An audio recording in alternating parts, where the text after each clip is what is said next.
آپ کو پتہ ہے کہ آج موجودہ حکومت اپنے ایک ایسے آدمی کو بچانے کی کوشش کر رہی ہے جس کا ماضی پورے بلوچستان کے سامنے روز روشن کی طرح عیان ہے، مگر کیونکہ اس کا کریکٹر یہی ہے، اس نے کہاں سے شروع کی اور کہاں وہ آج کھڑا ہے۔ اب اس نے بہت سارے محاذ تو فتح کر لیے، جیسے کہ بولان اب اس کی جاگیر بن چکی ہے، بولان ہائی وے، بولان ڈسٹرکٹ کی بات نہیں کر رہا۔ وہاں سے جتنا ڈیزل اور پیٹرول کی اسمگلنگ ہوتی ہے وہ ساری اس کے اور اس کے کارندوں کے تھرو ہوتی ہے۔ ڈرگز کی ساری کاروبار جو سندھ تک ہوتا ہے وہ یہیں سے ہوتا ہے۔ اس کے علاوہ گن رننگ، یہ بھی اس کا بہت پرانا ایک کاروبار ہے۔ اب اتنے وسائل کے بعد وہ یہ بھی چاہتا ہے کہ وہ کچھی کا جاگیردار اور زمیندار بھی بنے، کیونکہ اس کو اگر ریکارڈ اٹھا کے دیکھ لیں 10-15 سال پہلے دفن ہونے کے لیے بھی کچھی میں جگہ نہیں تھی۔ میں عرض کرنا چاہتا ہوں قدوس بزنجو صاحب سے کہ خدا را آپ اپنے کپڑے اس گند میں میلے نہ کریں۔ اس کی تاریخ رہی ہے کہ یہ جس لوگوں کے ساتھ رہا ہے، اس کی بدبختی نے ان کے اچھے مقدروں کو بھی خراب کر دیا ہے۔ کیوں آپ اپنی اچھی خاصی ایک سیاسی آپ کا مقام ہے، اس کو کیوں اس طرح نیلام کر رہے ہیں اور کس طرح اس کو خراب کر رہے ہیں؟ کیا خیال ہے آپ کا؟ قدوس صاحب آپ اس کو اس طرح بچائیں گے اور ہم چپ کر کے بیٹھے رہیں گے؟ یہ شاید آپ کے علاقے میں تو ہوتا ہو، ہماری یہ روایت نہیں ہے۔ ہم حکومت میں ہوں یا اپوزیشن میں، ہمیں اللہ نے، ہمیں اپنے لوگوں نے، اپنے قوم قبیلے نے جدوجہد کرنے کی اور آخری دم تک لڑنے کی ہم نے بچپن سے ہمیں تربیت ہوئی ہے۔ قدوس صاحب ایسے نہ ہو کہ اس مسئلے کے اندر یہ آپ کی حکومت بھی چلی جائے۔ قدوس صاحب ہم آپ سے کوئی چیز نہیں مانگ رہے ہیں، نہ ہم آپ سے فیور مانگ رہے ہیں، نہ آپ سے وزارت مانگ رہے ہیں، نہ آپ سے پیسے مانگ رہے ہیں، کوئی پروجیکٹ مانگ رہے ہیں، کچھ بھی نہیں۔ ہماری صرف ایک چیز ہے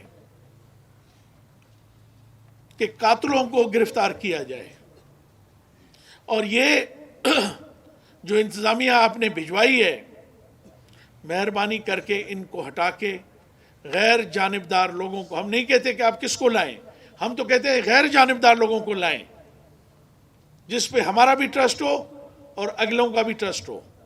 ایسے ایماندار لوگ بلوچستان میں ہیں،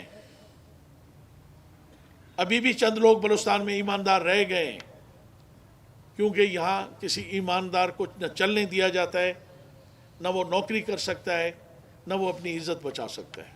خان صاحب، بلوچستان کے لوگ آپ کی ریاست مدینہ کے منتظر ہیں کہ جیسے حضرت عمر کے وقت میں انصاف ہوتا تھا، شاید ویسے تو نہیں، اس کا 1% بھی اگر ان مظلوم لوگوں کو انصاف دیا جائے تو شاید لوگ آپ کو اچھے لفظوں میں یاد کریں۔ کہتے ہیں کہ فلانی کی کیا حیثیت ہے؟ بھائی میرے، ہم نے آپ کو بہت شروع سے دیکھی ہے۔ جعلی ایم پی اے صاحب، آپ جب رندلی پہ چارپائی نہیں ہے لگے رہتے ہیں، رات کا 3 روپے دے کر وہ چارپائی پہ سوتے ہیں، ہمیں وہ وقت بھی معلوم ہے آپ کی. آپ سونے کے چمچ میں شہد نہیں کھاتے تھے. تو میرا کہنے کا مقصد یہ ہے کہ ہم بھی ابھی مجبور ہو گئے کہ ان کے جعلی ایف آئی آروں کے خلاف ہمارے پاس ثبوت موجود ہیں کہ ہم اس کے خلاف آواز اٹھائیں، اور ہماری گورنمنٹ، ڈپٹی کمشنر اور چیف منسٹر اگر ہماری بات نہیں مانتے، ہم قانونی طریقے سے کہتے ہیں جو آپ ایک انکوائری بٹھائیں، آئی ایس آئی ہو، ایم آئی ہو، اس میں آئی بی ہو، یہ ساری اس کی تحقیقات کریں. یہ اس تہ تک پہنچے کہ اس ایف آئی آر کو کس نے کرا ہے. یہ رات کے 3:30 بجے اے سی، ڈی سی اور تحصیلدار نے اس کے گھر میں ایف آئی آر کیا. ہمیں بھی اتنا معلومات ہے. یہ تو جھوٹ کا پلندہ ہے. بھی یہ واقعہ ہوا ہے، یہ میرے ووٹر تھے، میرے بچے ہیں، میں ان کا ہمیشہ ہمدرد رہا ہوں اور آئندہ بھی انشاءاللہ رہیں گے. اس نے اپنے کارندوں کے ذریعے اسے آکوپائی کر کے لے گئے، یرغمال بنایا، واقعہ بھی خود کرایا، اپنے آدمیوں کے ذریعے سے کرایا، قتل بھی خود کرایا، اس بیچاروں کو، اور دعوے دار بھی خود بنایا، ایف آئی آر بھی خود لارج کراتا ہے. جام صاحب کے آخری جو ایام تھے اس میں اس نے، آپ کو لوگوں تو پتہ ہوگا کہ جام صاحب کے ساتھ اختلافات ہے، کابینہ چھوڑا، میں کابینہ نہیں کرتا ہوں، وہ کرتا ہوں، یہاں سے استعفیٰ دیتا ہوں، میں چاکر لاشار کا بیٹا ہوں، میں آئندہ بالکل مجھے قسم ہے میں نہیں لوں گا. 4 دن کے بعد آیا، اسی جام کے قدموں پر پڑا، مجھے وزارت دے دو. آپ لوگوں کے ساروں کے سامنے اس نے اسی وزارت، اسی تعلیم کا وہ بیٹا. آج قدوس صاحب کے خلاف شروع ہے.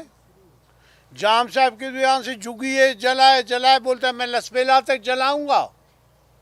ہم نے تو کوئی جگی نہیں دیکھا جو لسبیلا تک جلا. ابھی اس حکومت کو بھی یرغمال بنانا چاہتا ہے. جام صاحب کو پہلے تو جام صاحب بالکل ٹھیک تھے، پھر بعد کے جو آخری دنوں میں ڈی سی اپنا رن لے گیا، اے سی اپنا رن لے گیا، تحصیلدار اپنا لے گیا، تاکہ لوگوں کو میں یرغمال کر سکوں، ان کے خلاف جھوٹے ایف آئی آر کر سکوں. جب یہ سارے گئے، میں نے جام صاحب کو بولا کہ آپ نے جو ڈی سی، اے سی اور تحصیلدار، یہ جو منچ کے سارے جتنے بھی ہیڈ آف دی ڈپارٹمنٹ سارے اپنے سیاپات لے گئے، یہ خود بھی سیاپات، تو سیاپات لے گئے.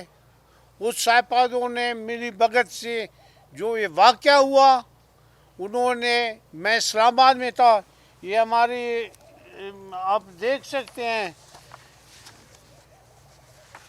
یہ پارلیمنٹ ہاؤس سینٹ کے تصویریں ہیں. یہ سیکرٹری صاحب، سیکرٹری کا وہ ہے کہ میں ادھر موجود تھا. میں چیئرمین سینٹ کے ساتھ جمعے کا نماز تھا، میں اور وہ اکٹھے نماز پڑھ رہے تھے پارلیمنٹ ہاؤس میں. اسی رات میں نے قدوس صاحب کو کہا کہ کوئی یہ ان کو آپ بدلیں. آپ نے جو پارلیمنٹ میں کہا تھا اپنی اسمبلی میں کہ جتنے 45 دن میں ٹرانسفر میں وہ واپس کر دوں گا، آپ نے ابھی تک واپس نہیں بولتا میں کر دوں گا. میں نے کہا کوئی یہ واردات کرائے گا پھر الزام ہم لوگ پر ڈالا گا. یہ بھی شکر تھا کہ میں اسلام آباد میں تھا، اس نے واردات کرایا اور ایف آئی آر بھی خود کاٹا. میرے بھائی پر، دوسرے دوستوں پر، جتنے ہمارے باپ کے سیاسی قائدین تھے ان ساروں پر ایف آئی آر پولیٹیکل میں ڈیمیج کرنے کے لیے.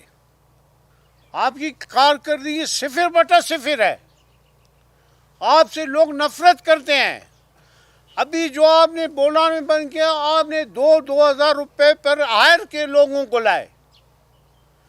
نصیر آباد سے لائیں، جیکما آباد سے لائیں، 204 کوچوں کا مجھے پتہ ہے، ان کے گاڑیوں کے نمبر ہے، آپ نے ہائر کیا ہے۔